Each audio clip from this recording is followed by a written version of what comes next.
Hello everybody, I have a very special tutorial for you today. I'm going to be sharing with you how to create one sheet of paper that we can use to punch and cut multiple patterns from. So if you think about the Paige Evans lines, you know how she has those papers with all the little squares? Okay, so we're going to create a paper like that today. So I'm going to show you how to do this. I'm starting by choosing my papers. So I have all of my hybrid papers collected together in an app called Unzip.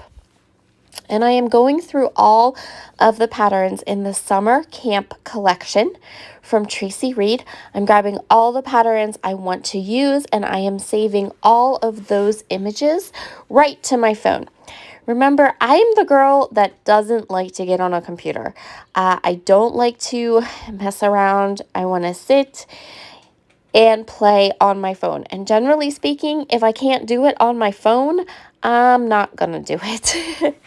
That's just how I roll. There are a lot of hybrid projects that I kind of start, but as soon as they become too in-depth and there are too many patterns that I need or too many steps I need to try to take, I generally jettison them. But this was super easy to do, and I thought that I would share my process with you. So just going through all of the 12 by 12 papers, and you can do this any collection that you want to do it with, and I am just saving the JPEGs to my phone, and then I'm going to go ahead and open up Canva. So once you're inside Canva, I would choose the Instagram canvas. Why? Because the Instagram canvas is square. It's a square canvas, and that's what we need. So once I have chosen that square canvas, I'm going to upload some files and get all of those JPEGs of all those pattern papers that I have saved to my phone. I'm now going to go ahead and just import them right into the Canva app. Once I have all of these pattern papers loaded into the app, so you can kind of see this purpley green bar, kind of that's your cue, so you know when all the papers that you have uploaded are uploaded and complete and in your Canva app and ready for you to play with. Then we're going to go ahead and we're going to start to build our papers. So a couple of tips and tricks I will tell you. Go ahead and zoom in on your paper, on your canvas, so you can get your spacing right. Secondly, get this first set of squares done first, and well, obviously, but get them sized, because then you can use these sizes to help you with all the other squares you're going to fill in with. And then I'm going to go ahead and I'm just going to take each of my pattern papers. I'm going to come in, pull them onto the canvas, and then you can just make them large or small and kind of fit them in. Once you kind of start to fit them in, you can see that little I'm not quite sure what to call it, like it's a little dashed line that will allow you to line up each of the papers perfectly. You kind of take a look here, you'll kind of see that dashed line. I use that dashed line when I create a lot of my hybrid papers because it just helps you to get everything lined up perfectly.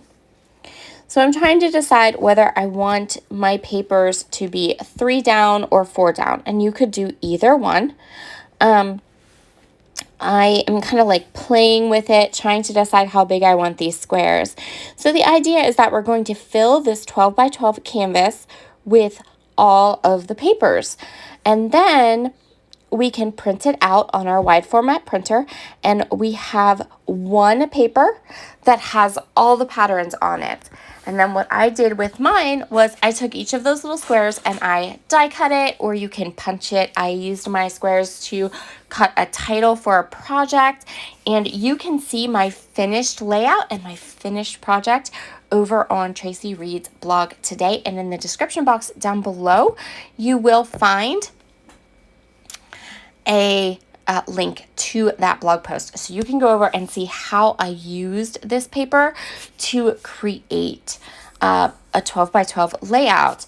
Now, if you think about the way that we use paper in the scrapbooking community, we cut it, we punch it, and when we're using hybrid papers, sometimes we might even be printing 12 by 12 papers that are just one pattern. So when we want to go ahead and use multiple patterns, we have to cut into multiple 12 by 12 sheets of paper, right? This way, we are taking these beautiful patterns, we are making our own kind of customized papers. So we are making our paper with as many of the patterns as we want. If you think about it, you could do 6 by 6 papers simply by pulling in 4 of these 12 by 12 patterns.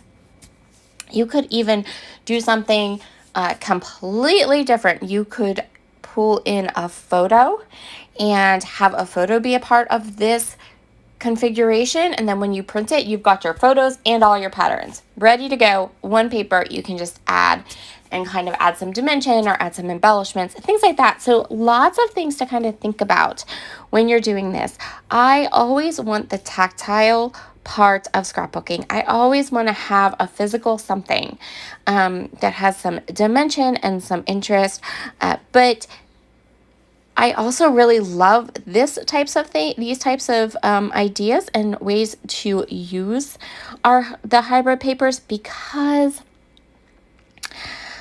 ink is not cheap. Paper is not cheap. It used to be ridiculous cheap. It is not ridiculous cheap anymore.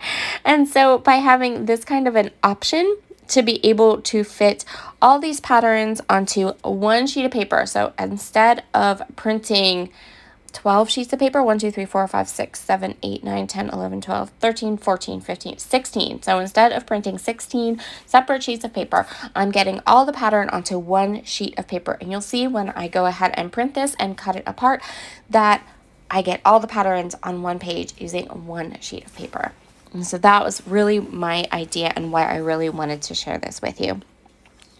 So this is really easy. This is kind of redundant now, because you're doing the same thing over and over again. You're just pulling these patterns in and you're filling this 12 by 12 canvas with little squares of pattern paper.